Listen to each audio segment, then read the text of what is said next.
Dr. Jeff talks love. Dr. Jeff talks life. Answers your questions, cuts through the strife. Sex and intimacy, real and true. Evidence-based, made just for you.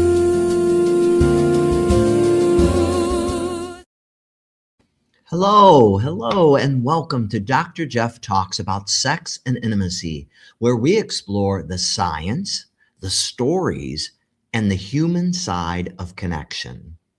Today, you're joining us for episode 65, Kegel pelvic floor muscle exercises for continence and intimacy. Whether you're watching us live or listening to the recording later, every moment of your amazing life matters, and I count it a true blessing and a gift that you are here joining us to improve your life. I sincerely thank you. I just really want to thank you for being here because honestly, you're the whole reason that this podcast exists. You're why we're here.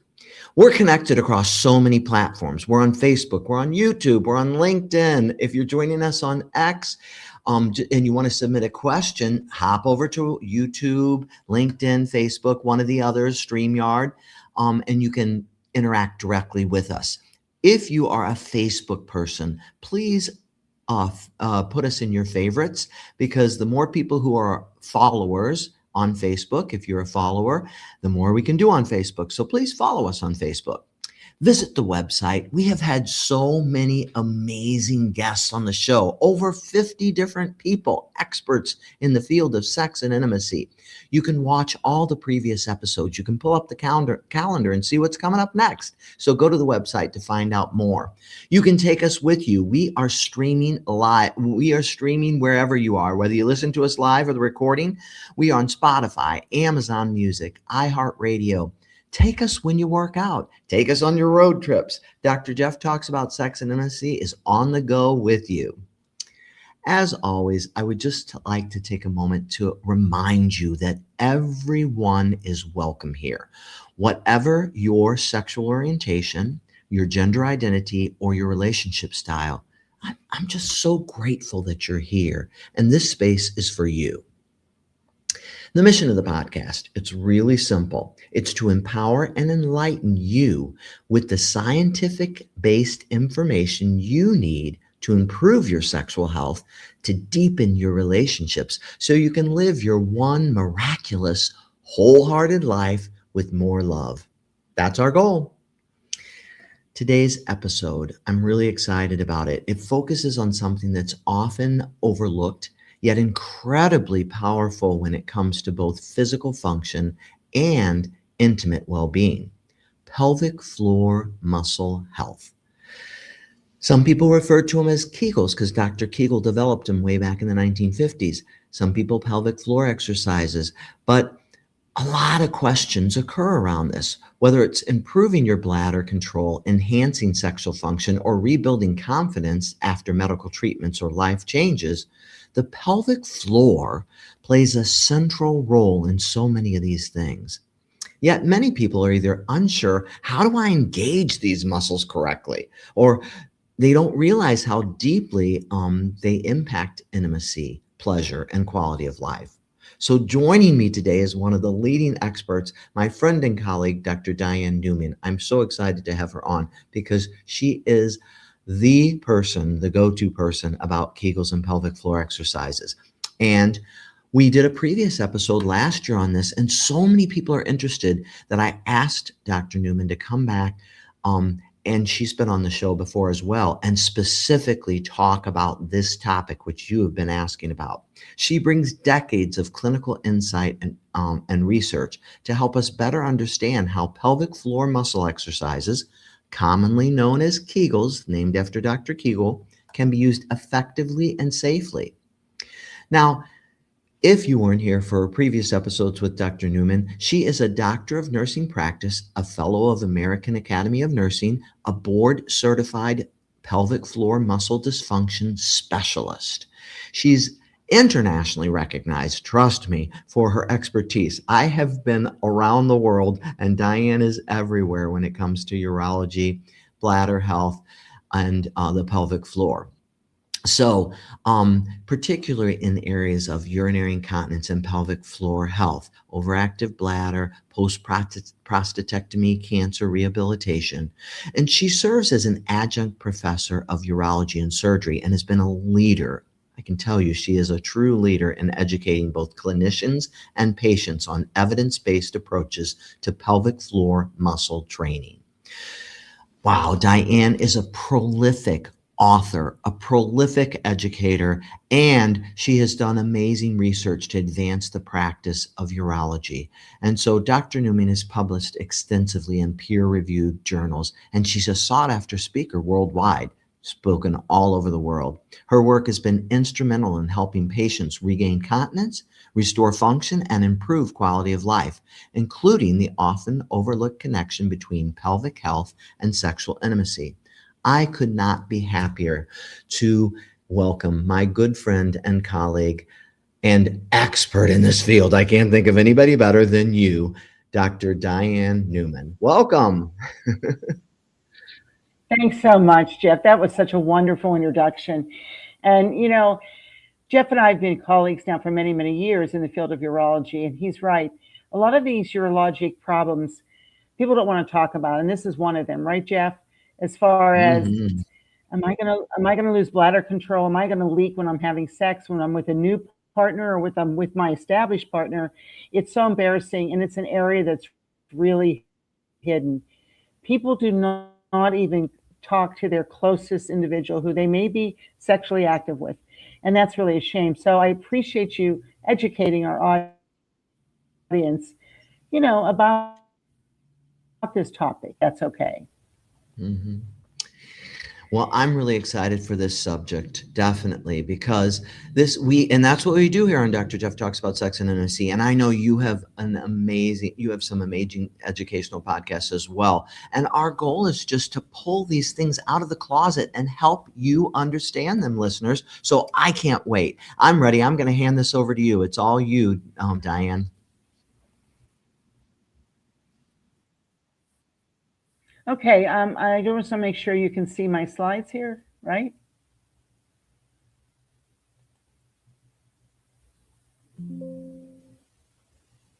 I'm sorry, Jeff, are you there? I think I've lost you. You're good to go, Diane. You're good to go. Okay, I would like to discuss with you about, you know, the pelvic floor muscle, as well as the exercises you can do for continence and intimacy. And as Jeff said, I am an adult nurse practitioner, and I'm here in Philadelphia. So let's talk a little bit about the pelvic floor.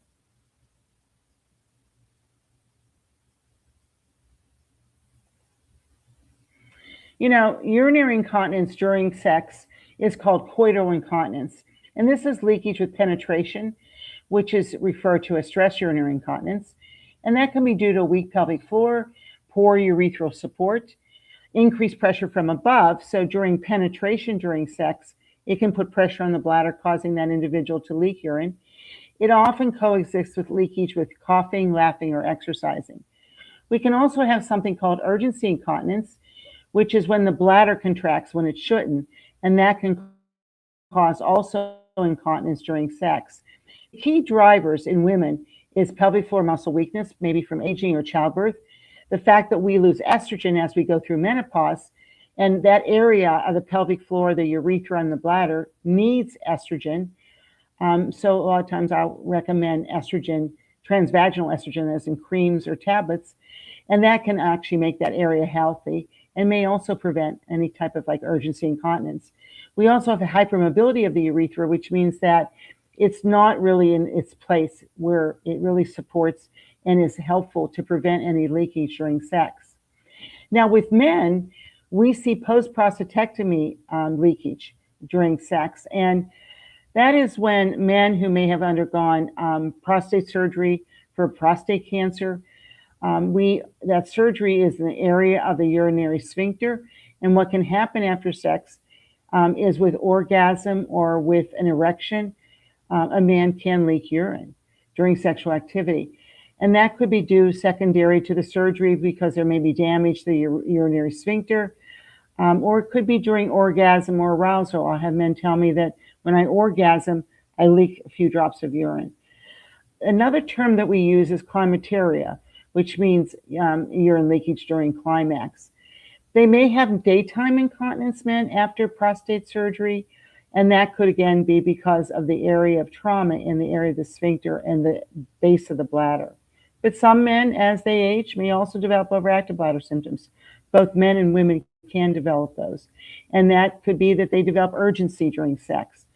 This can be seen with men who have an enlarged prostate or BPH. Now, let's talk about the pelvic floor muscle. The pelvic floor muscle, both men and women have this muscle. Think of it like a hammock. It attaches to the front. I think I have a picture here which might be better. In going around the urethra and the vagina and the rectum, and it comes back around and attaches to the pelvic bone. As you can see here, it sits in the pelvis, so that's why we call it the pelvic floor muscle, but it is a group of muscles in both men and women, and it supports, in women, the bladder, the uterus, and the rectum. In men, this muscle is not as supportive, but it surrounds the urinary sphincter at the level of the prostate. And again, it attaches to the pelvic bone, the pubic bone in the front, slings around the rectum, and comes back around to the pelvic bone. So this muscle is very important for men and women. And as I said previously, that it's supportive for women. It controls urine and feces and stool, okay? So it controls those valves that keeps the urine in so that we don't leak urine, or keeps stool, feces in so we don't lose your stool.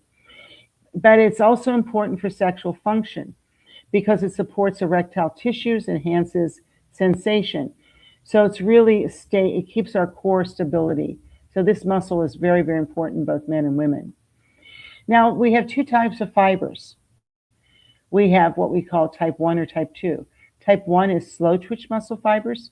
What that means is that the slow twitch muscle fibers over time hypertrophy and are supportive, okay? So that really is, we call it static tone. It supports those muscles so that they're tight so that we don't lose urine when we walk, laugh, cough, or sneeze. The fast twitch muscle fibers, which is only about 20% of these muscles, these fibers are only about 20%, they actually increase strength in the muscle. So think of like a basketball player. He keeps jumping to hit those hoops. Those are the fast twitch muscle fibers that build strength. So the slower bulky fibers, the fast twitch or the type 2 are strength muscle. And if you work these muscles, you can build both strength and bulk in them. And actually doing a pelvic floor muscle contraction, like what Jeff said for Dr. Kegel described these in women, can really be a healthy thing to do to maintain bladder control, but also to really enhance sexual function. The goal of training these muscles is to identify the correct muscle and to do exercises. We have you do both short muscle contractions, which build those type 2 muscle fibers, and long contraction, which build type 1. So, and then you want to use them to prevent urine loss. Like I teach patients all the time, men, prior to a cough, tighten the pelvic floor so you don't lose any urine. Same with women, prior to maybe a laugh, prior to exercising. So you can use these muscles to really control your urine. If you do the muscle contraction, you should feel an inward and upward sensation in the area of your pelvis. So women may feel a tightening, their vaginal area tighten up, or you will feel your anus tighten. Men will feel their anuses, of course, the men don't have vaginas, but it should be like a lifting and a pulling in. And you really want to support that area so that with increased pressure from above, again, there's not any downward pressure causing urine leakage. How do I teach patients these exercises? I teach men and women all the time. And I usually teach them by tightening around their rectum because we tend to have a better sensation around our rectum to hold back gas, say. You could do them after avoiding to maybe tighten around to prevent urine from coming out when you urinate. But really, you should really do both quick and long. A quick contraction is a 2-second contraction, relax for 2. A long contraction is for 5 to 10 seconds, followed by muscle relaxation. And I have individuals do these exercises, maybe 30 exercises twice a day when they're at home. Men who do these exercises may see their penis move because remember, you're contracting around the sphincter, which is around the urethra, which is the tube where the urine comes out of your body. They may actually see their penis move. Now, as far as Kegels, Dr. Kegel really described a structured exercise program like I just explained to you. I don't like patients, men or women, to do these exercises while they're urinating because you don't want to prevent that flow of urine. So don't do it during urination. Do these exercises away from urinating or peeing. The other thing that I teach that really helps is called the NAC, or a stress strategy, or a stress squeeze. And what that means is that it's the NAC, so the habit of doing something before an event.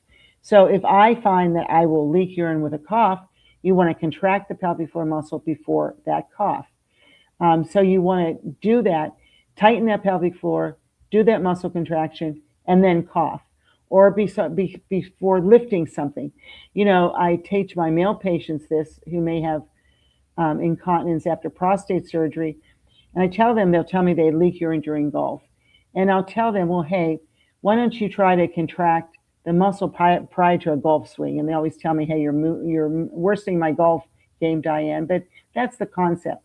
If you keep doing this, it becomes a reflex. The pelvic floor muscle knows to contract before that downward pressure that can occur with a cough or sneeze. So whether should I tell people they can do it lying or reclining, you want to really tighten and lift your pelvic floor muscle like you're holding back gas. You want to do quick contractions, 2-second, 5 to 10 second contractions, followed by relaxation. And like I said, you can do them 3 times a day or 2 times a day, maybe about 20 exercises with each session. Now, I want to share a little bit, Jeff, with you and the group here is listening about the correlation between pelvic floor muscles and sexual function. Let's just go to women.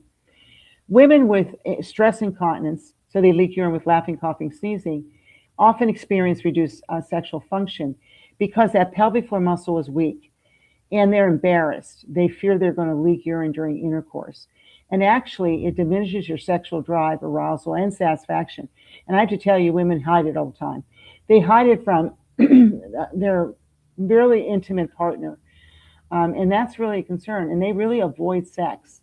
So if you strengthen the pelvic floor muscle, that can help with tightening and strengthening your muscle and actually maybe linked to improved orgasm because they've shown that a weak pelvic floor muscle can cause women difficulty achieving orgasm. Stronger muscles, particularly because, again, that whole pelvic area is related to our clitoris, it may actually enhance or arousal or orgasm. There was a systematic review of databases around pelvic floor muscle training and sexual function. And this was published in 24 in the Journal of Obstetrics and Gynecology. And they showed that they looked at the whole literature. There were 21 randomized control trials where pelvic floor muscle training improved the female sexual function index. So this is a survey. And basically it showed that with a survey, women who did pelvic floor muscle exercises improved their sexual function. Again, but this evidence is not as strong as we'd like, but it's there. Now, and this kind of just shows you some of the publications in women pre and postpartum, postmenopausal, and those with health conditions like MS. And it really showed that there's research out there showing in all these groups, strengthening your pelvic floor muscle, getting control over that pelvic floor muscle can enhance sexual function. Now let's go to men. There are some randomized controlled trials showing that pelvic floor muscle exercises can help erectile dysfunction. So men who have ED, erectile dysfunction. And systematic reviews have shown it's beneficial for erections. There's been some nice studies showing that doing pelvic floor muscle exercises Strengthening that pelvic floor actually can prolong your erection and may also help with premature ejaculation and can help overall sexual performance. So it's really a win-win for men. And, we may think of pelvic floor muscle exercise as women because we've had babies and, if we had vaginal delivery, we may have some incontinence. But we now know in men, it can also help sexual function. And you need about 8 to 10 weeks of training, which is what we've seen in the literature for men. But it improves that blood trapping in the penis. So an erection, I'm sure you've heard Jeff explain this in previous, podcasts here, that, an erection traps that blood in the penis to make it erect. Well, doing a pelvic floor muscle, strengthening that pelvic floor muscle can actually improve that blood trapping in the penis to enhance an erection. It may enhance ejaculatory control and again support erection rigidity. A lot of times people say to me, well, how can I exercise this? What I did is I actually created some MP3 files to walk you through an exercise session.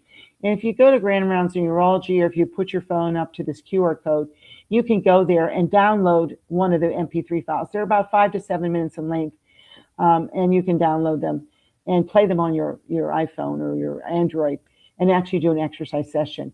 I have more information there if you want additional resources. So please go to Grand Rounds in Urology, or if you go to Google, put in Diane Newman, you'll find some of my educational resources. So thank you.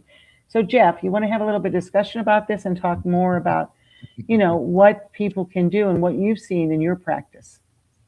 Awesome. Gosh, so much good information and practical good information. I think too, Diane, I always try to tell people, they're kind of like, well, where do I start? And I say, begin with, maybe 5 to 10 quick, 5 to 10 slow contractions. We'll make sure you're doing them right. And then do those 2 to 3 times a day, and then build up to, that level, like you said, where you're doing about, 30 to 60 a day or so of the quick and slow. They're both important because we work both fibers, so important. But I think the consistency is the main thing with these patients.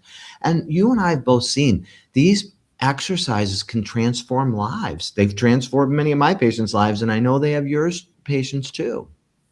No, I know. And, but what really gets to me though, Jeff, is how many people hide this?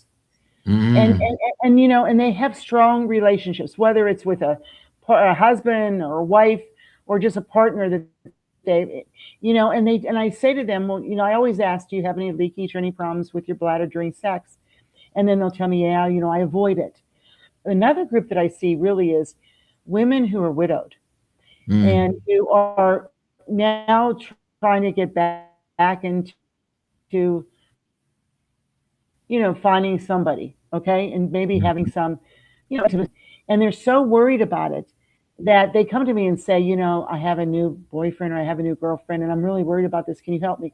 But they've lived with it for years. And that's what gets to me, is that it's some kind of event that triggers them to step forward because they're so embarrassed about it.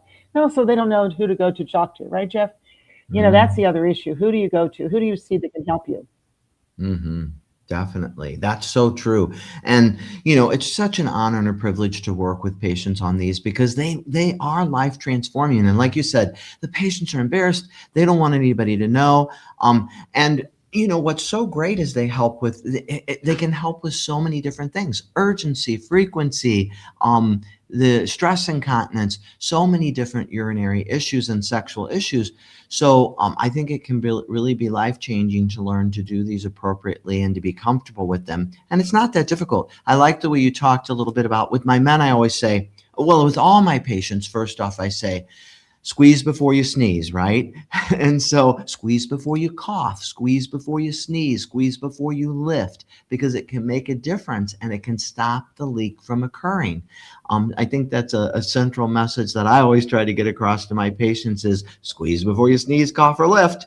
And the men are like, well, how do I know I'm doing it right or wrong? Because I see a lot of post-prostatectomy men, and I'll say, stand in front of the mirror. You do not have to stick your finger in your rectum. You will see your penis or your scrotum bob up when you do this appropriately. Your abdomen should not move, but your penis or scrotum will bob when you do it appropriately. And they're like, then I show them and they're like, oh my gosh. And like, this is all you have to see to know you're doing this correctly. And then the women too have often learned, and I say you can place a finger in the vagina or the rectum and tell whether you're doing it correctly, but it's not a difficult thing to learn to do correctly, and it really can change lives. Yeah, I'm glad you brought those points up, because you're right. A lot of time, one of the biggest barriers or challenges is finding the correct muscle. So, I always say, you're right, tighten your rectum. Men, like you say, should see their penis move as they contract the pelvic floor. But us women don't have anything sticking out. So, so putting your 2 fingers or 1 finger in the vagina, or I'll tell them if you're sexually active and you're doing vaginal penetration, your partner should be able to feel a contraction around the penis, okay? Because that's the pelvic floor muscle. One of the things I always tell them is, say you're like in an elevator with a group of, the elevator's packed, and you feel like you're going to pass gas. What a lot of us do is we tighten our anus, right? We tighten our rectum. So that's the end of the rectum. That is the pelvic floor muscle cutting off the rectum. So like I always say, like you're holding back gas. So that's another way to do it. But I think that is one of the most difficult things, is isolating your muscle and learning it. So it does take some time, but it works. And I tell patients, if you're sitting on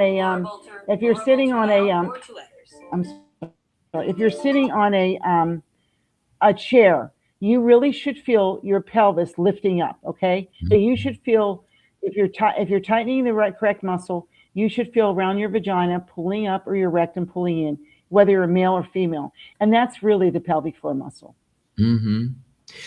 Yeah, and I think once you kind of get it, and like you said, I think sometimes people, when they learn or have been taught, they'll say, well, cut off your stream of urine. But like you, I hate for people to do this when you're urinating. And the reason that why Dr. Newman and I both completely agree that while you're urinating, your bladder is contracting while your pelvic floor is relaxing. So when you squeeze your pelvic floor during urination, you're working against your own physiology. So even if you do it to kind of see, you can cut off your stream in that. Do not do your exercises during urination, and do not regularly do that, because you're going against your own physiology.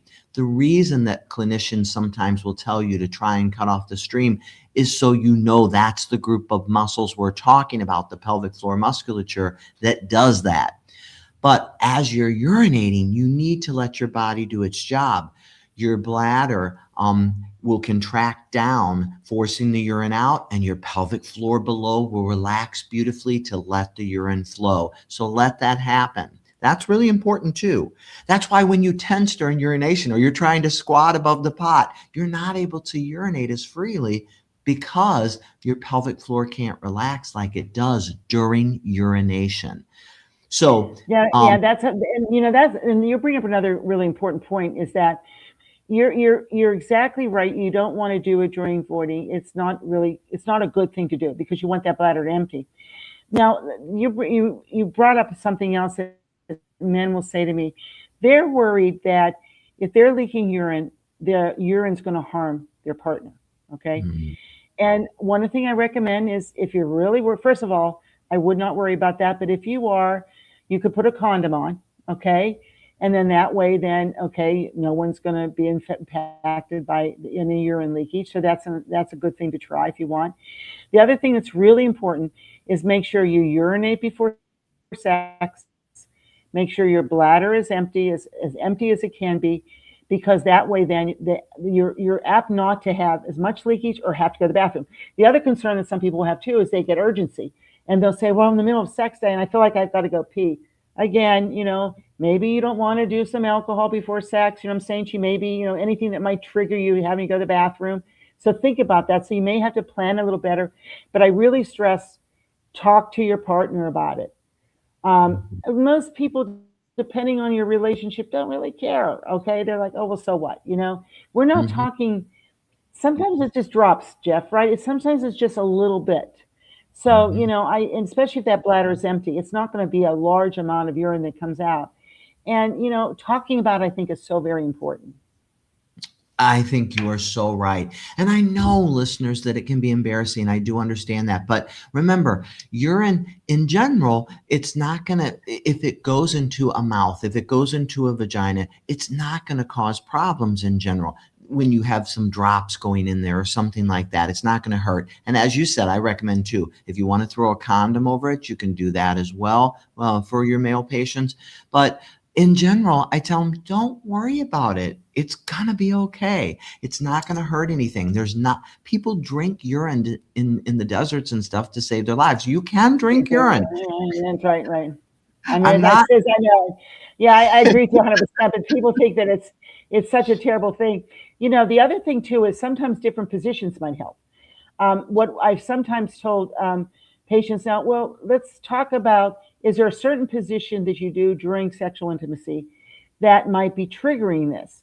Sometimes it's the missionary position, right? With a man on top or whatever, putting pressure on the bladder may cause something. Maybe change position, okay? I try to talk with them about trying to determine maybe what I call a trigger to it. Positioning may be a trigger.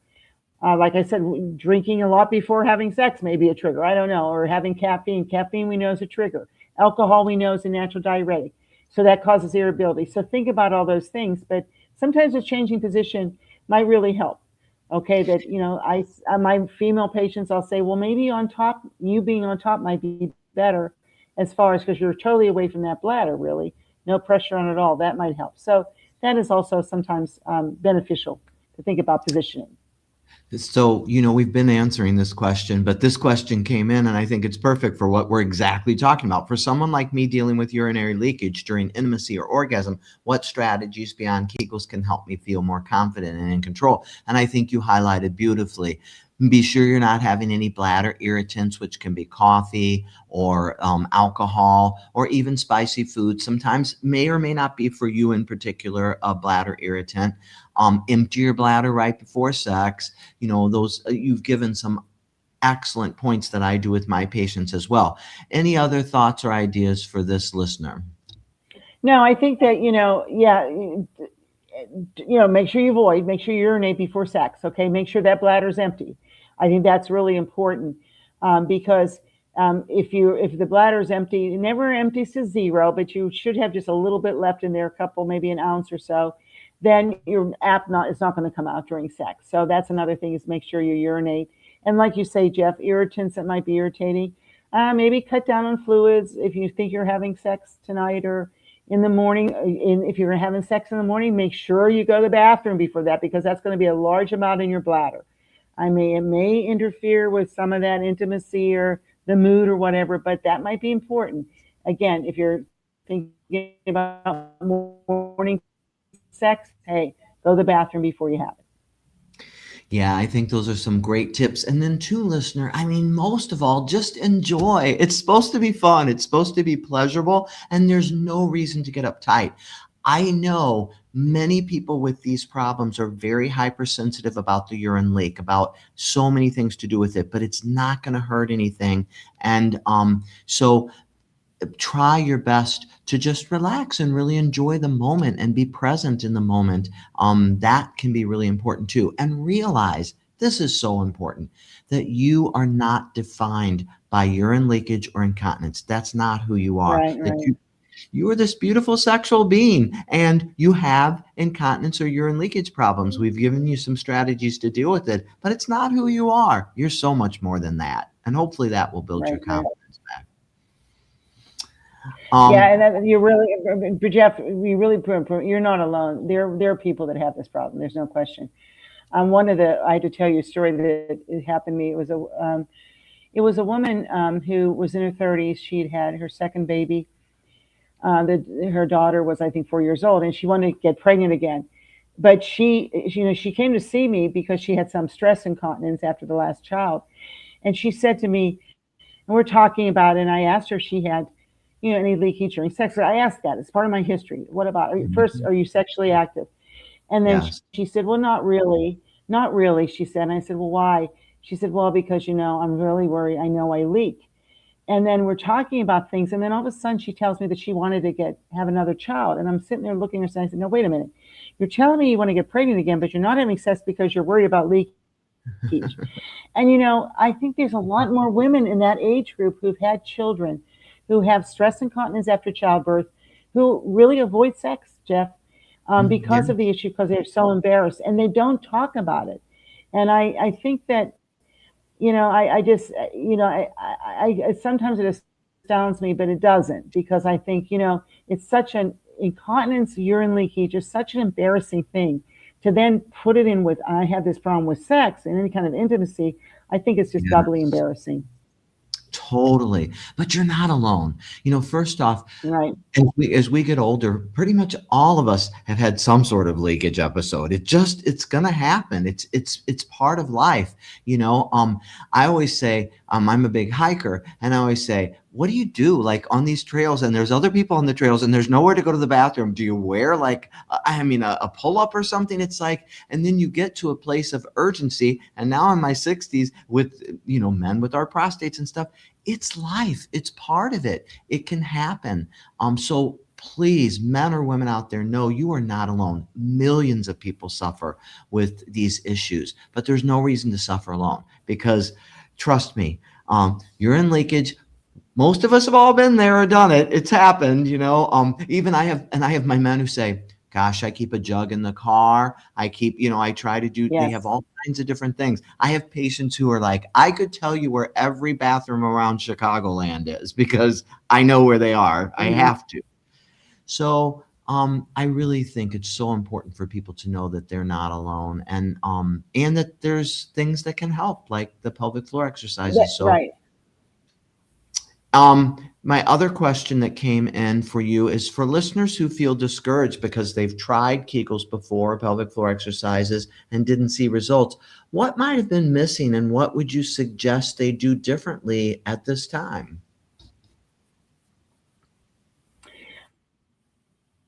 Well, I have to go back to, I did say that most of people that come to see me say they've been doing these exercises, and I find they're not doing them correctly. So that's why I stress to you as far as correct muscle. Remember, the muscle is like a hammock in the pelvis. It slings around the rectum. So like, that's why we talked about contracting and tightening your anus, which I think a lot of us, almost all of us know how to do. The other thing you want to do too is make sure you don't tighten your abdomen, so you're not holding your breath whenever you're trying to contract the muscle. You're not lifting yourself like this, because that means you're tightening your gluteal muscle or your butt, okay? You don't want to do that. But I really suggest you doing it again. Now, let's talk about something else. That there are devices out there that are available. There's actually quite a bit of devices for women that can go in the vagina, like a sensor that actually Dr. Kegel actually did one. They say he did in his garage. It's like a device, almost like a tampon, that can go in the vagina, and it's hooked to a little, like, it looks like a little phone, and it tells you, it gives you, like, to contract, you can see numbers go up. So it increases numbers. So there are devices out there. If you go on Google, you can find some devices, home devices you can use to learn to do pelvic floor muscle exercises. For men, there's not as many, because of the fact that men, of course, but there are devices you can put in the rectum that as you contract the pelvic floor, again, one of the devices, lights go up. You go from red to green lights. Others have numbers go up. So as you contract the muscle, you go from like 0 to 10, that type of thing. So there are devices out there that if you really want, and I always say that if I had this problem, I really would probably get a device and use it throughout my life, because it's a healthy thing to do.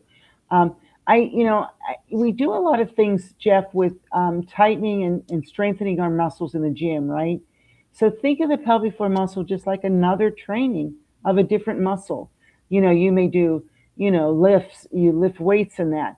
Well, this is a way to tighten, to really work a muscle that's more internal, but the concept is you've got to rehab it. And that's really what we're saying. Definitely. So a couple things, like you said, ask your provider, if you're a woman, ask your OB-GYN, your gynecologist, or even your primary care. Any of them can evaluate this and teach you usually, but for sure, Your urology clinicians can do that. We teach people all the time in urology how to do these. A lot of times your OB-GYN is comfortable teaching you as well. And if none of them are, they can give you a prescription for pelvic floor physical therapy to see. Oh, that's true. To see someone who can teach you to and make sure they can do biofeedback. They can make sure you're doing it exactly right. There's no doubt about it.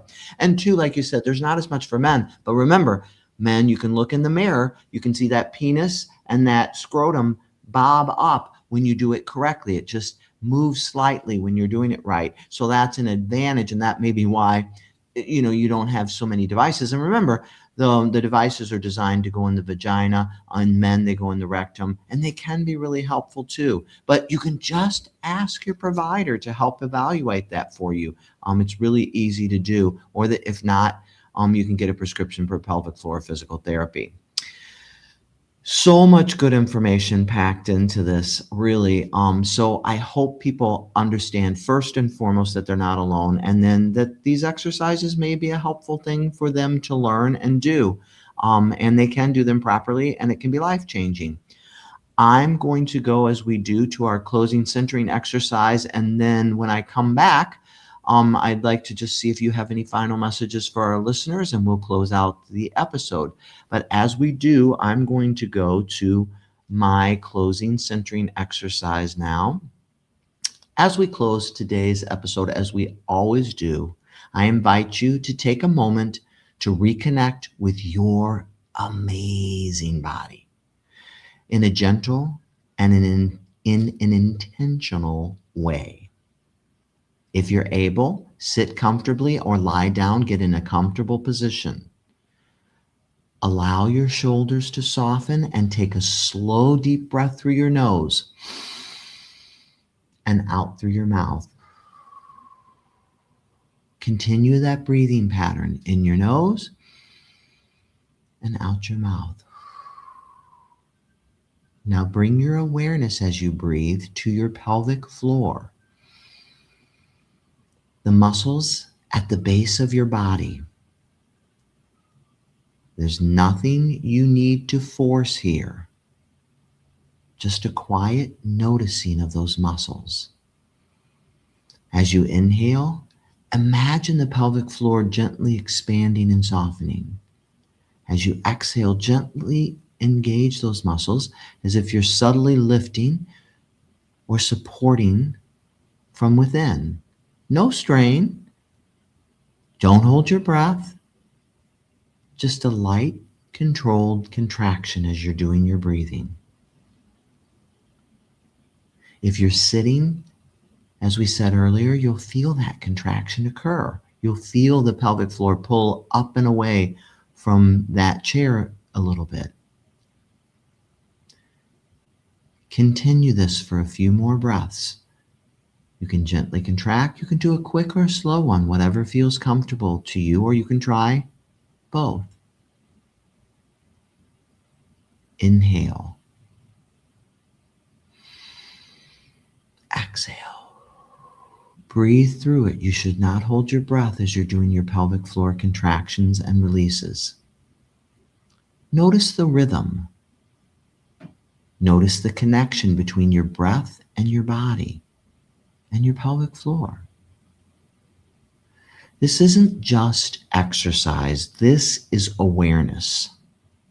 It's presence. It's a way of rebuilding trust and communicating with your body. When you're ready, let the muscles fully relax. Don't need to do any more contractions. Return gently to your normal, natural breathing pattern. Soften your eyes or open your eyes if you've had them closed. Carry this sense of awareness with you as you move forward through the rest of your day. Because intimacy, whether with yourself or with a partner, begins with connection. So important. So, Vic, what's up next week on Dr. Jeff Talks About Sex and Intimacy? When sex becomes about doing it right, intimacy can suffer. In this episode, Dr. Jeff and Nicholas A. Mayo-Ather explore sensate focus, a mindful approach used by therapists, counselors, coaches, and couples to reduce sexual anxiety, move beyond outcome-based sex, and rebuild connection, safety, and pleasure. Ideal for those facing dysfunction, recovery, or disconnection. This conversation offers a compassionate, evidence-based path back to intimacy. Join us on April 7th at 7 p.m. Central Time to learn more. Awesome. I'm excited about that episode because people are always asking, what is sensate focus? And we're going to talk about it in detail, and it's going to be a really great conversation. But today, gosh, Diane, I remember when I started in urology, how much I learned from you, and over the years, how much I've learned from you. You've written amazing books. You have done lectures. You've taught patients and clinicians around the world. I just can't think of someone better to have talked about this subject. Thank you for taking time to share your expertise on pelvic floor exercises and their role in sexual health, incontinence, and all these important areas. I just really, truly appreciate it. Well, thanks for having me. And I just want to say thanks for having me. And my parting message for anybody listening is, don't just live with this. Don't just live with this, please. Seek treatment. You're not alone. And that is a beautiful parting message. That's what I started to say. And what is your parting message? So Diane is an avid educator and podcaster. So this is like a whole synchronous thing we got going here because we've done quite a few things together over the years. Listeners, just as Dr. Newman said, and it's so true, you are not alone. Millions of people struggle with these issues, and you are not defined by these issues. There is help and there is hope. You are not your incontinence. You are so much more than that, and you are deserving of love and belonging. So step into the pleasure zone. Don't be afraid to do it. Don't let incontinence define what you do with your life and your pleasure. Thank you for joining us, and goodbye. Who's Dr. Jeff talks about sex